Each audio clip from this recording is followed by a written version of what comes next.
Kebakaran di Berau, Kalimantan Timur, satu korban alami luka bakar.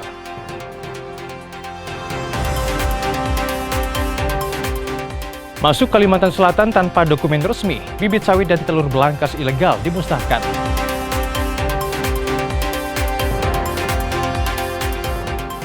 Terindikasi judul, Kementerian Sosial coret 1.618 KK penerima bansos di Kalsel. Komunitas motor di Pontianak ikut galang donasi bagi korban bencana di Pulau Sumatera.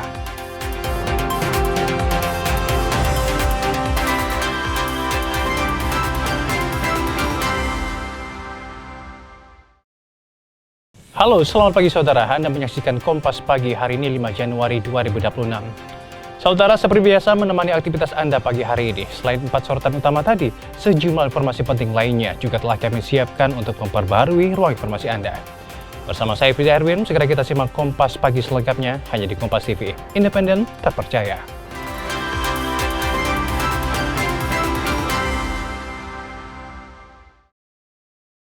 Kita ke sorotan yang pertama. Saudara, kebakaran terjadi di kawasan Jalan Milono, Berau, Kalimantan Timur. Kemunculan api membuat warga panik. Asap tebal membumbung tinggi membakar bangunan di kawasan padat penduduk di Jalan Milono, Berau pada Jumat pagi 2 Januari 2026. Kebakaran menghanguskan 2 bangunan dan 1 bangunan lainnya terdampak. Api berhasil dipadamkan usai pemadam berjibaku selama 1,5 jam. 9 unit mobil pemadam diterjunkan dan dibantu warga setempat. Akibat musibah ini, 1 orang anak mengalami luka bakar ringan dan dilarikan ke RSUD Abdul Rifai. Belum diketahui pasti penyebab kebakaran dan masih dalam penyelidikan polisi.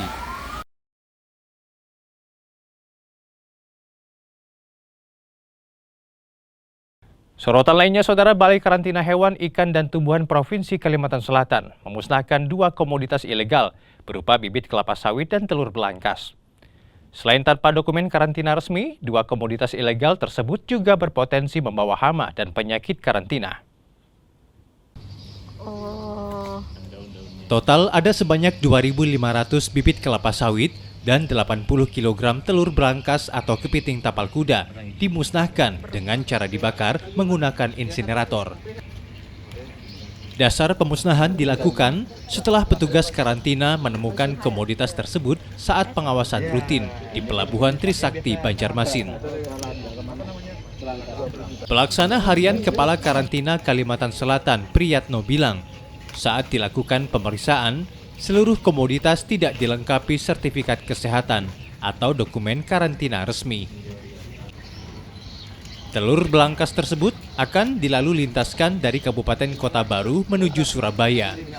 Sementara, bibit sawit berasal dari Sumatera Selatan dengan tujuan akhir Kalimantan Tengah. Menurut Priyatno, pelanggaran ini masih dikenakan sanksi administratif. Namun, jika ke depan terjadi pelanggaran serupa, pelaku terancam sanksi pidana maksimal 2 tahun penjara dan denda hingga 2 miliar rupiah. Kita lakukan karena ada persyaratan karantina yang tidak dilengkapi. Contohnya kalau bibit kelapa sawit kemarin datang tidak melapor kepada petugas karantina, juga tidak dilengkapi sertifikat dari daerah asal. Dalam hal ini kan bibit kelapa sawit dari Sumatera Selatan, seharusnya ada surat kesehatan karantina dari daerah Sumatera Selatan. Begitu juga terkait dengan telur balangas, itu tidak melapor kepada petugas karantina untuk dikirim, sehingga mereka dilakukan penahanan dan sekarang mereka pemusnahan. Beralih ke sorotan soal 2 pengedar narkoba ditangkap jajaran Polresta Banjarmasin, Kalimantan Selatan jelang akhir tahun 2025. Dari mereka, saudara, polisi temukan 1 kg lebih sabu dan 47 butir pil ekstasi. Peredaran narkotika jenis sabu seberat 1 kg lebih dan 47 butir pil ekstasi digagalkan Polsek Banjarmasin Timur, Kalimantan Selatan jelang penghujung tahun 2025. 2 pelaku yaitu M dan FY ditangkap terpisah. Dalam rilis akhir tahun 2025, Kapolresta Banjarmasin Kombes Pol Cuncun Kurniadi bilang, pelaku M lebih dulu ditangkap saat berada di kawasan Jalan Pangeran Antasari dengan barang bukti sabu seberat 2,95 gram yang diakui dibeli dari pelaku FY. narkotika jenis sabu dengan berat kotor total 1.438 gram. Kemudian 5 buah plastik clip diduga berisikan 47 butir pil ekstasi atau inek dengan berat kotor 19,8 gram. Kemudian ada 2 buah timbangan digital. Dalam pengembangan penyelidikan, FY tak ditemukan di rumahnya di kawasan Pekapuran Raya, Gang Sirih, Kecamatan Banjarmasin Timur. Namun polisi menemukan barang bukti 10 kantong plastik berisi sabu seberat 1.432 gram dan 47 butir ekstasi. Dan kita juga sudah mengantongin identitas orang yang menitipkan barang bukti itu di rumahnya FY tersebut, karena FY itu merupakan pemilik gudang di situ yang dititipin, dan sewaktu-waktu dari hasil komunikasi diperintahkan untuk menyalurkan barang bukti narkoba tersebut. Pelaku FY ditangkap saat berada di Gang Nurul Haq, Jalan Guntung Alaban, Kelurahan Sungai Paring, Kecamatan Martapura, Kabupaten Banjar. Abrar Effendi, Kompas TV, Banjarmasin, Kalimantan Selatan. Sementara itu saudara, sepanjang tahun 2025, Polres Banjarbaru, Kalimantan Selatan gagalkan peredaran 23 kg sabu. Sedangkan untuk gangguan keamanan dan ketertiban masyarakat atau Kamtibmas tercatat meningkat, baik karena kasus kejahatan maupun dampak bencana alam. Data akhir tahun Polres Banjarbaru menunjukkan kinerja penindakan narkotika meningkat dengan barang bukti sabu yang disita sepanjang 2025 mencapai lebih dari 23 kg atau naik 57% dibanding tahun sebelumnya. Meski demikian, jumlah kasus dan tersangka narkotika mengalami penurunan. Sementara gangguan Kamtibmas meningkat dari 607 kejadian pada 2024 menjadi 672 kejadian pada 2025 atau naik 31 kejadian. Kasus kejahatan tercatat bertambah 15 kasus dan bencana alam bertambah 18 kejadian. Polres Banjarbaru menegaskan akan terus meningkatkan upaya dan evaluasi pemeliharaan Kamtibmas dan penegakan hukum. Dan 2025 jumlah kasus turun 12 kasus, jumlah tersangka juga turun 22 orang, penyelesaian kasus di tahun 2024 100%, penyelesaian kasus di tahun 2025 89,62%. Dari Kalimantan Timur, saudara, sebanyak 21 wartawan di Samarinda dites urin oleh Badan Narkotika Nasional Provinsi Kaltim. Tes ini, saudara, untuk memastikan wartawan terhindar dari peredaran narkoba. 21 wartawan di Samarinda, baik online, cetak maupun elektronik ini, mendadak dites urin di kantor Badan Narkotika Nasional Provinsi atau BNNP Kaltim. Ini dilakukan untuk memastikan para insan pers terhindar dari bahaya narkoba.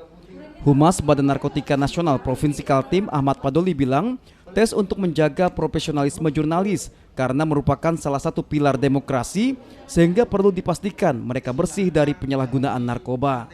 Media adalah salah satu pilar demokrasi yang tentu harus kita jaga kebersihannya ya dari penyalahgunaan narkotika.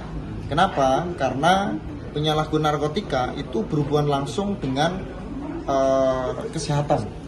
Sehingga kita memastikan semua produk jurnalisme yang keluar dari teman-teman media itu betul adanya, itu bisa terlaksana jika rekan-rekan semuanya dalam kondisi sehat jasmani maupun psikis. Wartawan mendukung pelaksanaan tes urin sebagai komitmen bersama memberantas narkoba.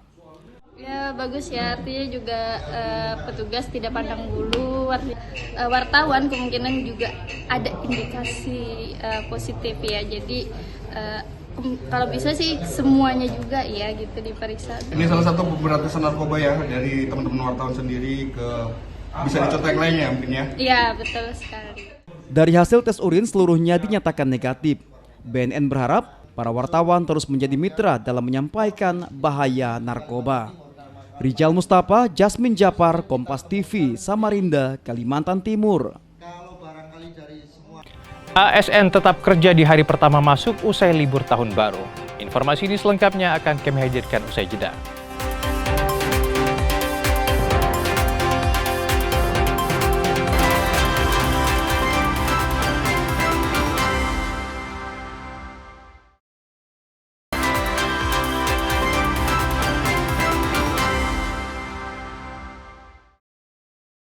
Terima kasih Anda masih bersama kami di Kompas Pagi.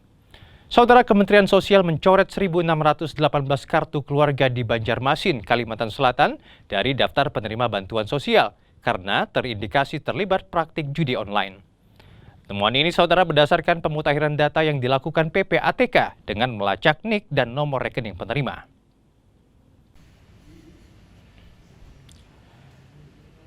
Dari total 55.321 penerima bantuan sosial, sebanyak 1.618 kartu keluarga dicoret Kementerian Sosial RI karena terindikasi menyalahgunakan bantuan dan keterkaitan dengan aktivitas judi online. Dinas Sosial Kota Banjarmasin bilang, temuan ini diketahui setelah dilakukannya pemutahiran data.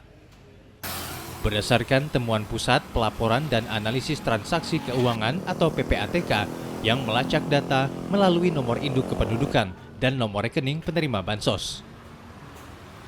Atas temuan tersebut, Dinas Sosial Kota Banjarmasin menetapkan 1.618 kartu keluarga berstatus exclude atau tidak lagi memenuhi syarat sebagai penerima bantuan sosial.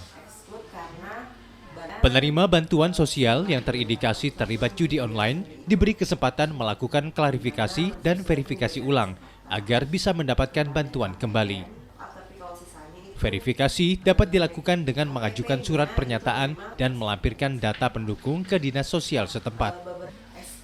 Namun, bagi penerima yang sudah direaktivasi dan terbukti kembali terlibat judi online, maka bantuan sosial akan dicabut permanen dan tidak dapat dipulihkan.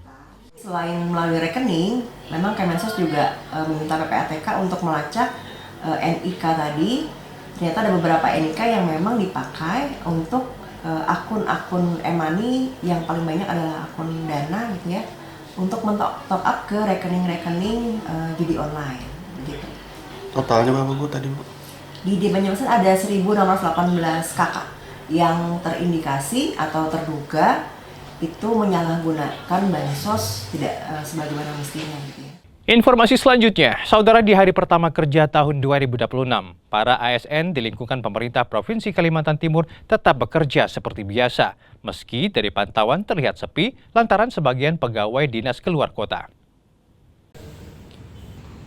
Tidak memberlakukan work from home atau kerja dari rumah. Para ASN di lingkungan Pemprov Kaltim tetap masuk bekerja seperti hari biasanya. Kantor Gubernur Kaltim terpantau sepi karena sebagian pejabat Pemprov sedang dinas luar daerah dan lainnya sedang melakukan misi kemanusiaan membantu korban bencana alam di Aceh, Sumatera Utara, dan Sumatera Barat. Kepala Subbagian Tata Usaha Biro Kesejahteraan Rakyat juga bilang, sebagian pejabat baru saja selesai rapat dan menghadiri acara di lapangan, sehingga situasi di kantor kurang maksimal. Kemudian dari tim kami juga ini baru pulang dari meeting yang diadakan di Inspektorat terkait mengenai masalah evaluasi dan tentang perencanaan dan sebagainya itu. Nah, kemudian yang lain-lain staf kami juga ada yang ditugaskan ke beberapa acara lain. Sehingga kondisinya ini kalau dilihat dari situasi ruangan ini kelihatannya kurang maksimal. Sementara itu, saudara, di Kota Singkawang, Kalimantan Barat, pemerintah Kota Singkawang menggelar apel gabungan yang dipusatkan di halaman kantor wali kota. Apel juga dirangkai dengan pengangkatan 830 pegawai pemerintah dengan perjanjian kerja atau P3K paruh waktu. Wali Kota Singkawang Chai Cuime dan Wakil Wali Kota Muhammadin mengecek langsung kehadiran aparatur sipil negara atau ASN pada hari pertama masuk kerja usai libur bersama tahun baru 2026. Ratusan P3K paruh waktu berseragam Korpri juga hadir. Mereka sebelumnya adalah honorer atau pegawai non-ASN yang tidak berhasil lulus dalam tes P3K sebelumnya. Atas kebijakan pemerintah pusat, mereka kemudian diangkat dengan kontrak kerja dan pola pembiayaan dari APBD Kota Singkawang. Dan hari ini pengangkatan untuk pegawai pemerintah dengan perjanjian kerja paruh waktu itu ada 813 orang dengan komposisi atau rincian 728 orang tenaga teknis, 45 orang guru, dan 40 orang itu tenaga kesehatan yang sudah kita laksanakan.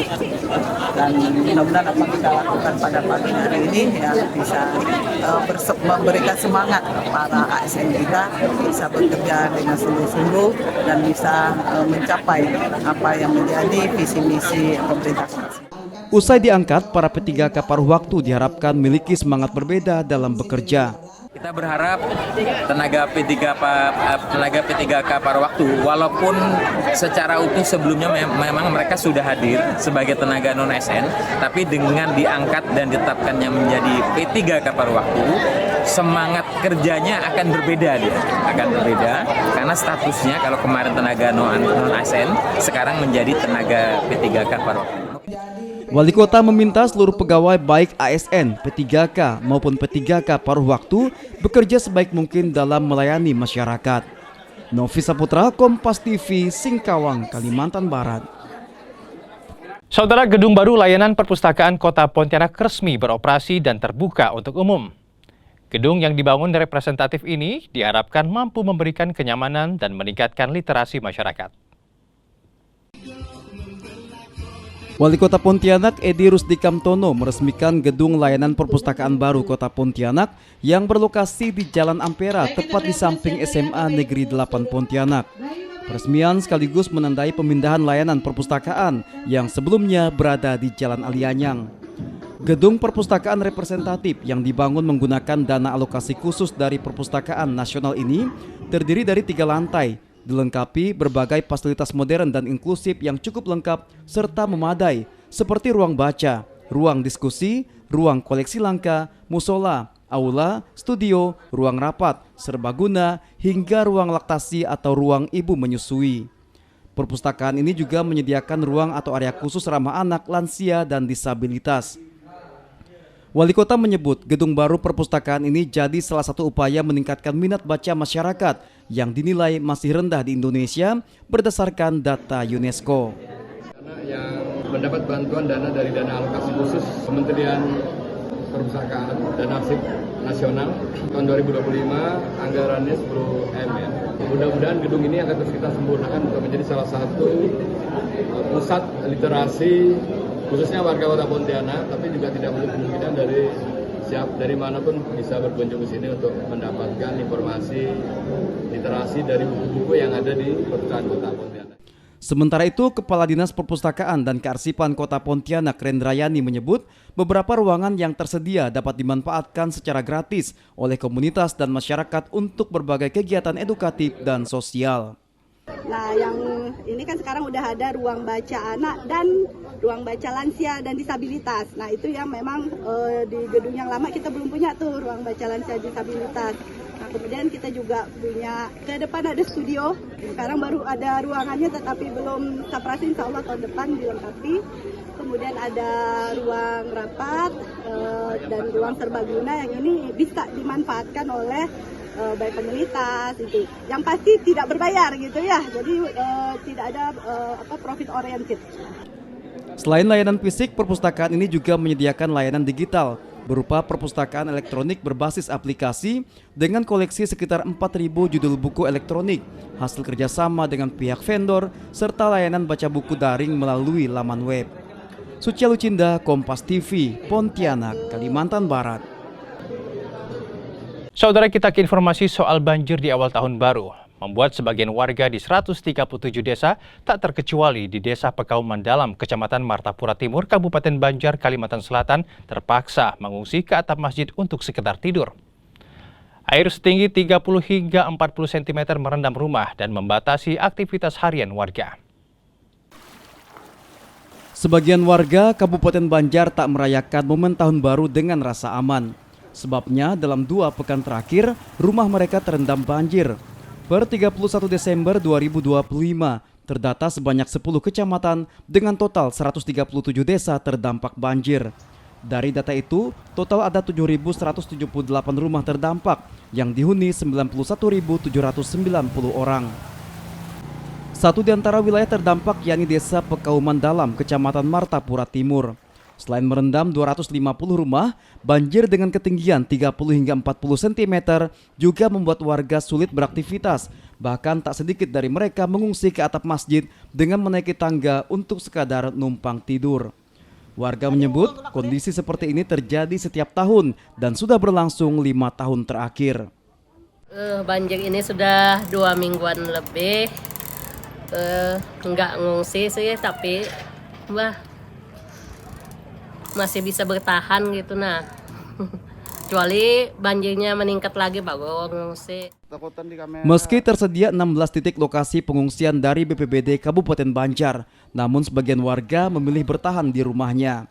Agar tetap tinggal dan tidur dengan rasa aman, warga mengantisipasinya dengan meninggikan tempat tidur.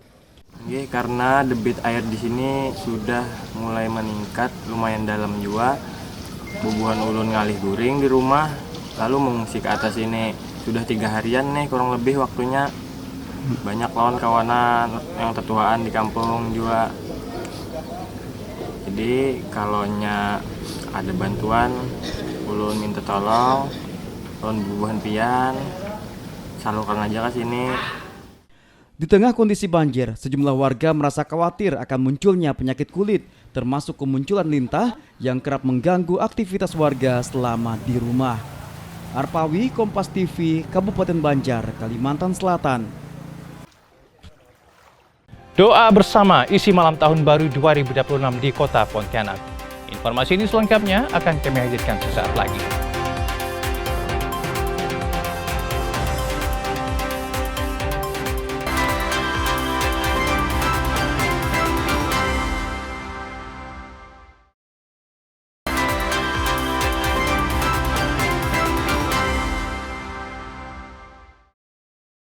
Terima kasih Anda masih menyaksikan Kompas Pagi. Saudara, malam pergantian tahun baru 2026 di Kota Pontianak, Kalimantan Barat berlangsung aman dan kondusif. Dipastikan tanpa kembang api, perayaan diisi doa bersama oleh para tokoh lintas agama.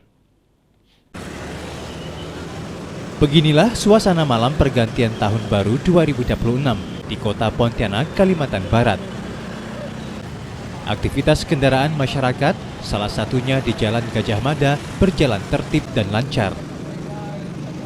Berbeda dari biasanya, perayaan kali ini tanpa pesta kembang api. Agar aman dan kondusif, kegiatan dialihkan lewat doa bersama para tokoh lintas agama.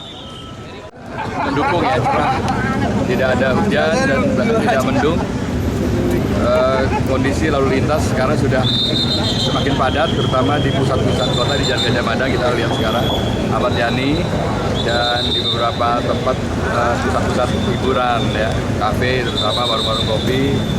Dan tentunya kita berharap malam tahun baru 2026 ini Kota Pontianak kondusif. Tidak hanya di Pontianak, kegiatan serupa juga dilakukan serentak di 14 kabupaten kota di Kalbar. Doa bersama dilaksanakan lewat video conference dengan seluruh pimpinan di Markas Besar Kepolisian Republik Indonesia. Malam ini, malam pergantian tahun, kita rayakan dengan cara yang berbeda, ya, dengan hati yang tulus, niat yang tulus, saling mendoakan satu sama lain. Dipastikan tidak ada kepengaruhan. Rekan-rekan media ada dengar nggak ledakan? Tidak ada ya. Alhamdulillah bahwa masyarakat Kalimantan Barat semua bekerja sama dengan baik dengan semua aparat kita, Forkopimda, dengan TNI, Polri, kita kerjasama dengan yang baik, baik. Kebijakan ini diambil pemerintah sebagai bentuk empati dan kepedulian terhadap korban bencana di Pulau Sumatera. Meski tanpa euforia berlebihan, pos pengamanan tetap disiagakan untuk menjaga ketertiban di lokasi pusat keramaian. Dion Setiawan, Kompas TV Pontianak, Kalimantan Barat. Pemerintah Kabupaten Mempawah gelar doa bersama tutup akhir tahun 2025 dan sampaikan sejumlah capaian pemerintah serta target di tahun 2026. Salah satunya pembangunan sekolah Garuda dan optimalisasi pelabuhan Kijing. Menutup akhir tahun 2025 dan menyambut tahun baru 2026, pemerintah Kabupaten Mempawah menggelar doa bersama, baik untuk kemajuan Kabupaten Mempawah maupun korban bencana di Indonesia. Tidak ada perayaan yang signifikan digelar sebagai bentuk kepedulian terhadap korban bencana. Wakil Bupati Mempawah, Juli Suryadi Burdadi bilang, untuk resolusi tahun 2026, Mempawah akan terus berkembang dan maju, serta beberapa proyek strategis nasional akan segera terrealisasi. Salah satunya pembangunan sekolah Garuda serta memaksimalkan pelabuhan Kijing. Ini menunjukkan rasa syukur pemerintah Kabupaten Mempawah terhadap apa-apa yang sudah dilaksanakan, walaupun di sana sini masih ada hambatan, terkendala, tapi semuanya masih bisa terlaksana dengan baik. Dan kami berharap ke depan bahwa apa-apa yang belum kita laksanakan, kita programkan kembali sehingga kita bisa meningkatkan kesejahteraan masyarakat dan beri manfaat masyarakat yang seluruhnya dalam infrastruktur, dalam ekonomi, dalam kesehatan. Sementara itu, Ketua Dewan Adat Dayak Kabupaten Mempawah Adrianus berharap pemerintah kabupaten bisa terus mensejahterakan masyarakat serta terus menjaga kedamaian dan persatuan. Kami dari tokoh masyarakat, tokoh adat berharap bahwa pembangunan yang ada di Kabupaten Mempawah ini semakin maju, lebih pesat dan berkembang dari sebelumnya. Dan lebih kepada peningkatan sumber daya manusianya, dan membuat beberapa program-program pembinaan, pelatihan khususnya kepada masyarakat. Selain doa bersama, kegiatan juga dirangkai dengan penyampaian capaian pemerintah kabupaten kepada sejumlah tamu yang hadir, hingga salawat berjamaah dan ditutup dengan ramah tamah. Samsul Hardi, Kompas TV, Mempawah, Kalimantan Barat. Sementara itu di Kalimantan Selatan, saudara, malam pergantian tahun di kota Banjarbaru berlangsung aman dan kondusif. Petugas gabungan melakukan penjagaan di titik rawan kerumunan, pastikan perayaan tidak berlebihan. Situasi malam pergantian tahun di titik keramaian kota Banjarbaru berlangsung kondusif, meski terdapat sejumlah kerumunan massa. Dari hasil patroli menunjukkan, situasi kota terkendali, meski terdapat peningkatan arus kendaraan di kawasan Simpang 4. Kegiatan-kegiatan lebih kepada kegiatan-kegiatan keluarga, peribadatan, dan juga kegiatan-kegiatan mandiri. Tidak ada pawai-pawai yang nantinya akan memicu terjadinya kecelakaan lalu lintas ataupun tindak-tindakan kriminal lain. Satpol PP Kota Banjarbaru juga menyiagakan 80 personel yang tersebar di sejumlah titik rawan seperti Lapangan Murjani, Simpang 4, dan Tugu Kilometer 0. Petugas sempat menyita sejumlah kembang api yang tidak sesuai standar. Karena ada kepala daerah, wali kota, supaya kita lebih bersimpati terhadap kondisi negara kita. TKP sudah tersosialisasi dan ada tim yang dipimpin oleh pariwisata ya, anggota kita juga ikut menyisir THM supaya tidak ada pesta. Petugas juga melakukan pengawasan dan penyekatan untuk mencegah aktivitas yang bersifat konvoi dan penggunaan mobil sound. Hal ini sebagai bentuk empati dan kepedulian kepada korban bencana yang terjadi di sejumlah daerah di Indonesia. Nabila Ceva, Kompas TV, Banjarbaru, Kalimantan Selatan. Beralih ke informasi lainnya, saudara, sejumlah anggota bikers dari berbagai komunitas berkumpul di halaman Museum Kalimantan Barat pada Kamis sore 1 Januari 2026.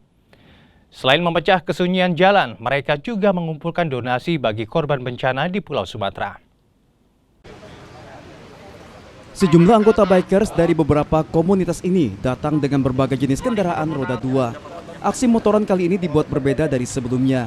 Selain berkumpul bersilaturahmi, mereka juga membawa misi kemanusiaan bagi korban bencana di Pulau Sumatera, yakni mengumpulkan donasi dan terlibat dalam penggalangan dana. Motoran tahun 2026 ini kita ada kurang lebih 80 komunitas motor yang khususnya domisili di Pontianak ikut terlibat di kegiatan motor-motoran 1% peduli. Jadi peduli yang kita maksud di sini peduli terhadap korban bencana yang sedang terjadi di Sumatera. Nah, jadi event motoran ini kita lanjutkan dengan acara donasi untuk musibah di Sumatera. Wali Kota Pontianak Edi Rusdi Kamtono yang melepas perjalanan rombongan touring komunitas motor ini menyebut, secara umum pemerintah mendukung aksi positif yang dilakukan masyarakat, terlebih untuk aksi sosial kemanusiaan peduli sesama. Teman-teman Bikers Brotherhood 100% Kota Pontianak berkeliling ini dalam rangka untuk juga mencari donasi untuk korban atau bencana yang ada di Pulau Sumatera. Kegiatan ini tentu produktif untuk selain ajang silaturahmi bagi para bikers Kota Pontianak juga untuk mengingatkan kita tentang pentingnya tertib lalu lintas di jalan raya. Touring singkat ini berangkat dari Museum Kalbar, melewati Jalan Jenderal Ahmad Yani hingga menuju ke sebuah warung kopi di Jalan Pulau W. Dion Setiawan, Kompas TV, Pontianak, Kalimantan Barat. Kita beralih ke informasi dari dunia olahraga. Indosat FC jadi juara turnamen sepak bola U35 Halmahera Cup Kota Pontianak tahun 2025. Di partai final, Indosat FC menaklukkan dominasi Glory FC lewat adu penalti. Turnamen sepak bola U35 di Kota Pontianak, Kalimantan Barat resmi berakhir. Di babak final, dua tim unggul yakni Indosat FC dan Glory FC saling berhadapan di lapangan sepak bola Halmahera, Jalan Kalimantan, Kelurahan Akcaya. Di laga ini, Glory FC takluk lewat adu penalti. Pertama kali mengucapkan syukur kepada Allah Subhanahu wa Ta'ala yang telah memberikan kami kesehatan kemenangan hari ini. Terima kasih juga kami ucapkan kepada panitia seluruh yang terlibat di sini, para pemain kami, spesial para pemain kami tentunya ya. Jadi semua ini dilakukan untuk kepentingan kami di sepak bola di Kalbar. Semoga semoga nanti ke depannya di sepak bola Kalimantan Barat di usia 35 dan kelompok umur ini menjadi lebih baik lagi. Turnamen sepak bola U35 Halmahera Cup diikuti 16 tim perwakilan beberapa kabupaten kota di Kalbar, yakni Kota Pontianak, Kuburaya, Mempawah, dan Singkawang. Laga juga diramaikan para pemain dari Liga 4 dan Liga 2 Indonesia. Hari ini sangat menarik ya, antara kedua tim bermain fair play, tidak ada insiden sama sekali dan semuanya sportif sampai akhirnya Indosat menjadi juara. Ya mudah-mudahan ke depan pertandingan seperti ini akan sehingga adakan supaya kita bisa mencari bibit-bibit pemain terus sampai yang Pada turnamen U35 ini, tim Pam Ofit menempati peringkat ketiga, sementara tim AJC FC menempati peringkat keempat. Dion Setiawan, Kompas TV, Pontianak, Kalimantan Barat. PSSI rilis 5 nominasi penghargaan PSSI Awards 2026. Informasi ini selengkapnya akan kami hadirkan dengan serangkaian informasi lain di Kompas Pagi. Tetaplah bersama kami.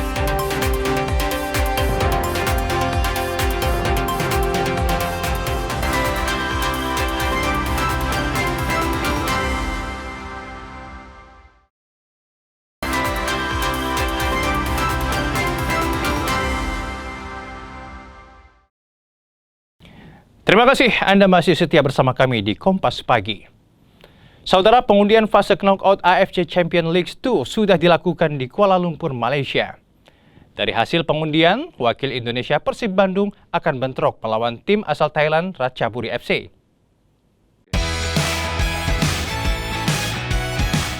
Persib Bandung menjadi satu-satunya wakil Indonesia di fase gugur AFC Champions League 2 setelah berhasil melewati fase gugur. Finish sebagai juara grup, Maung Bandung berada di pot 1 wilayah timur bersama tim Australia MacArthur FC, wakil Jepang Gamba Osaka, serta klub Singapura Tampines Rovers.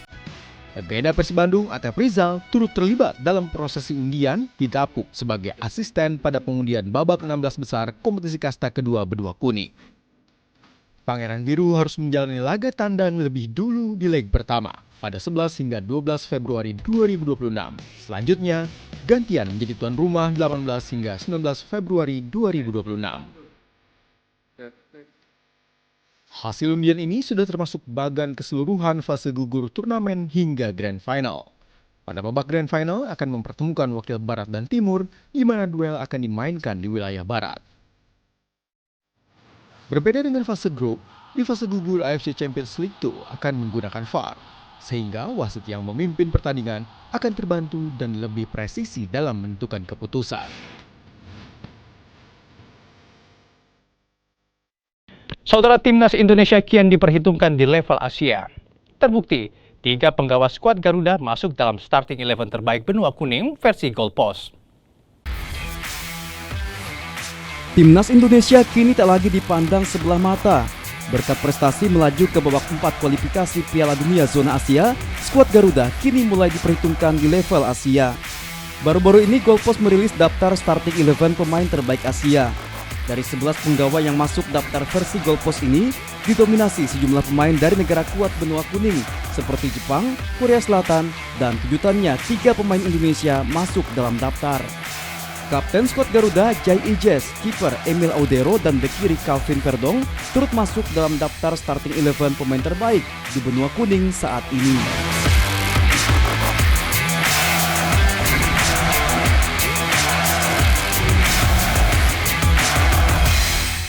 Saudara, PSSI telah merilis nama pemain yang masuk nominasi peraih penghargaan Men's Player of the Year 2025. Uniknya, 5 nomine didominasi oleh pemain bertahan.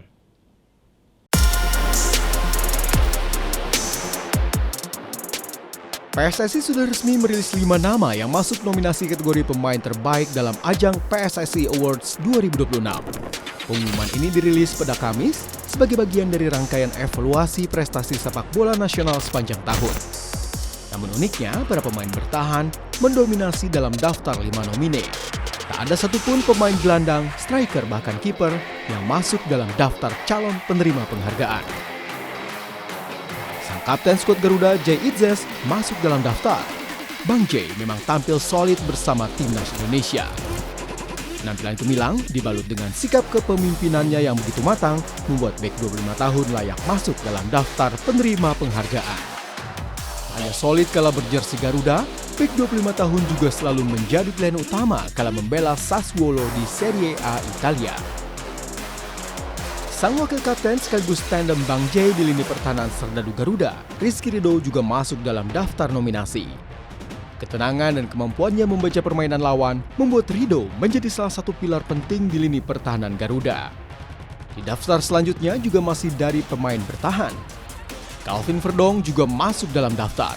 Bek kiri timnas Indonesia memang menjadi salah satu pemain yang memiliki kemampuan di atas rata-rata. Selalu tampil konsisten, laki-laki berdarah Aceh bahkan dijuluki El Konsisten oleh fans timnas Garuda. Tak banyak drama, hanya fokus bermain di lapangan. Kevin Dix, sang tandem Verdong di sisi kanan pertahanan, turut masuk dalam daftar nominasi. Talenta spesialis tendangan penalti ini memang cukup bermain apik. Kak Kev yang kini membela Panji Borussia Mönchengladbach punya pengalaman di kompetisi elit Jerman yang menjadi nilai tambah dalam penilaian PSSI. Jakob Sayuri melengkapi 5 pemain yang masuk dalam daftar nominasi. Pemain Maluku United dikenal memiliki fleksibilitas tinggi karena mampu bermain sebagai bek sayap maupun winger. Kontribusinya di sisi lapangan menjadikannya salah satu pemain paling menonjol sepanjang musim. Proses pemungutan suara dijadwalkan dibuka mulai 6 Januari 2026 melalui laman resmi federasi dengan melibatkan partisipasi publik.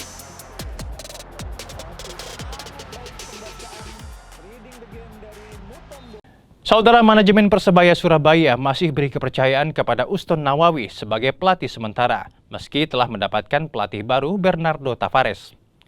Mantan pemain Persebaya Surabaya itu akan menangani bajul ijo hingga laga pekan ke-16 kontra Madura United.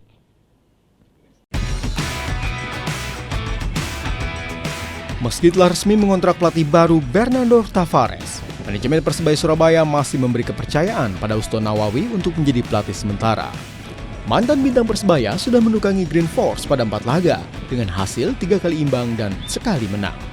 Tugas Uston Nawawi diperpanjang hingga laga melawan Madura United di pekan ke-16 Super League 3 Januari nanti.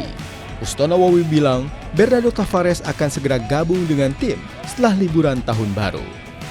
Transisi juga sudah disiapkan untuk menjaga ritme tim. Alat komunikasi seperti saya bilang kemarin, secara verbal kita belum, cuma memang kita setelah pelatih dapat tugas dari manajemen di pertandingan ini dan pertandingan lawan Madura sampai kedatangan beliau Bernardo Tavares kita di awal Januari, dan tentunya kita semua bersyukur karena kalau bisa kita begitu beliau datang tim kan semakin bagus di masa transisi. Dan itu yang kita perlukan. Rencananya, Bernardo Tavares akan mulai memimpin latihan pada 5 Januari. Saat ini, Bruno Moreira dan kolega tengah fokus mempersiapkan kekuatan terbaiknya jelang derby Suramadu menghadapi Madura United. Mahendra Triginanjar, Kompas TV, Surabaya, Jawa Timur. Tetaplah bersama kami di Kompas Pagi, kami masih akan kembali dengan informasi lain.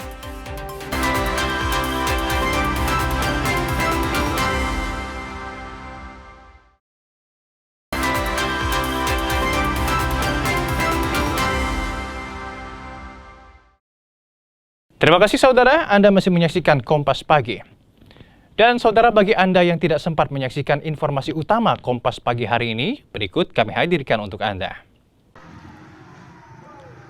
Asap tebal membumbung tinggi membakar bangunan di kawasan padat penduduk di Jalan Milono, Berau pada Jumat pagi 2 Januari 2026. Kebakaran menghanguskan 2 bangunan dan 1 bangunan lainnya terdampak. Api berhasil dipadamkan usai pemadam berjibaku selama 1,5 jam. 9 unit mobil pemadam diterjunkan dan dibantu warga setempat. Akibat musibah ini, 1 orang anak mengalami luka bakar ringan dan dilarikan ke RSUD Abdul Rifai. Belum diketahui pasti penyebab kebakaran dan masih dalam penyelidikan polisi.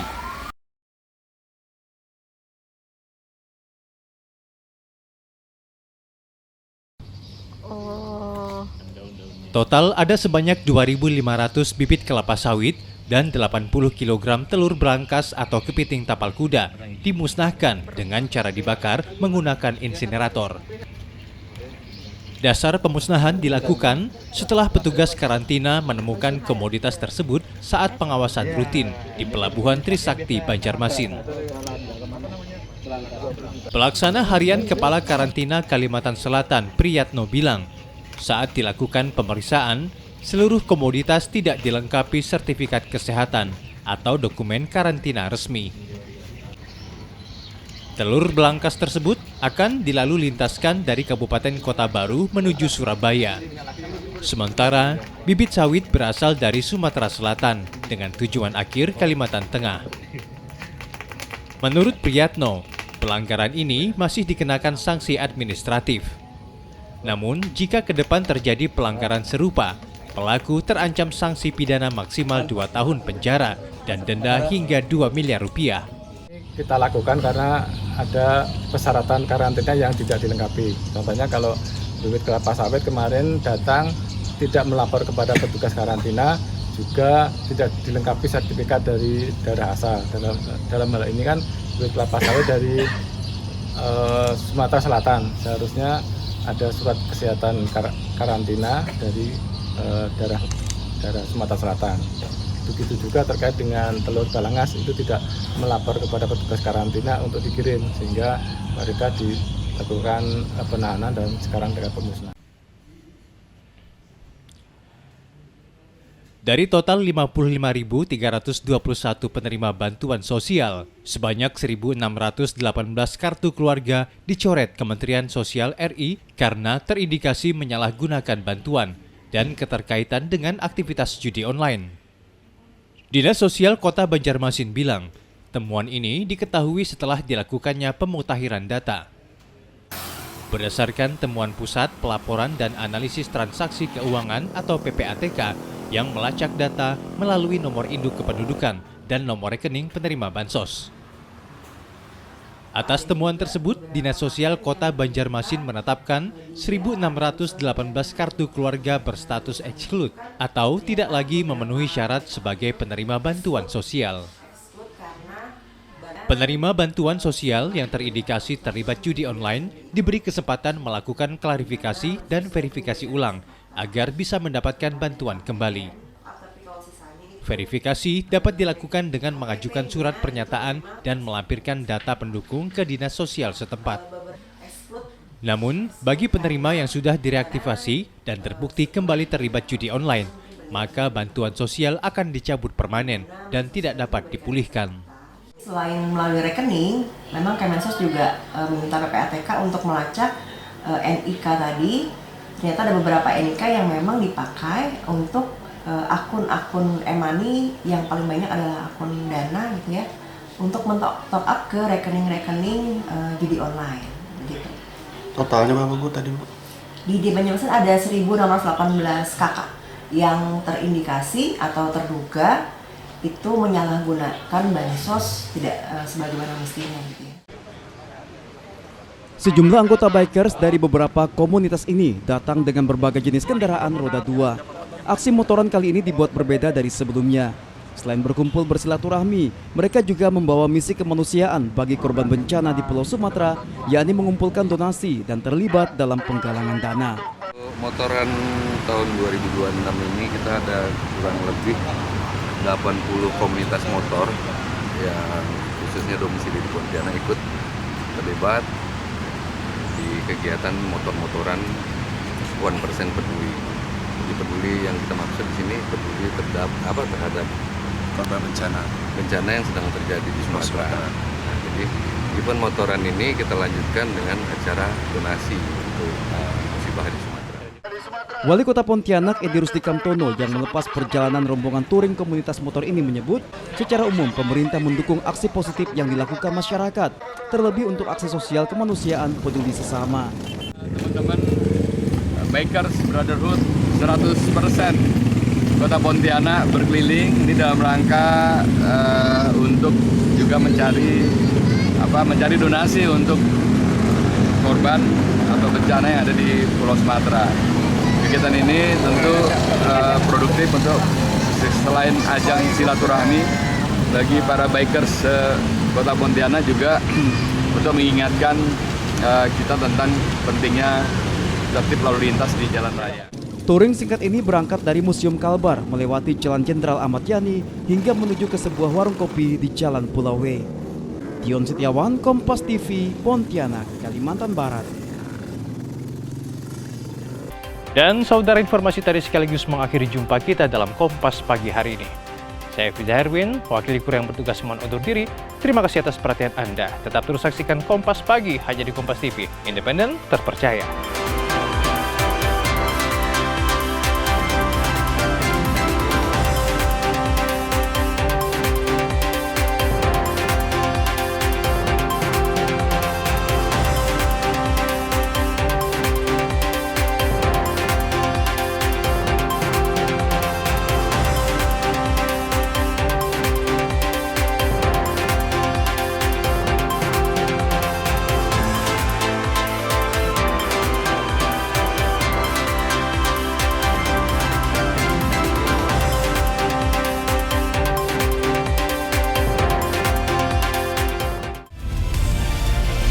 Kompas TV, independen, terpercaya.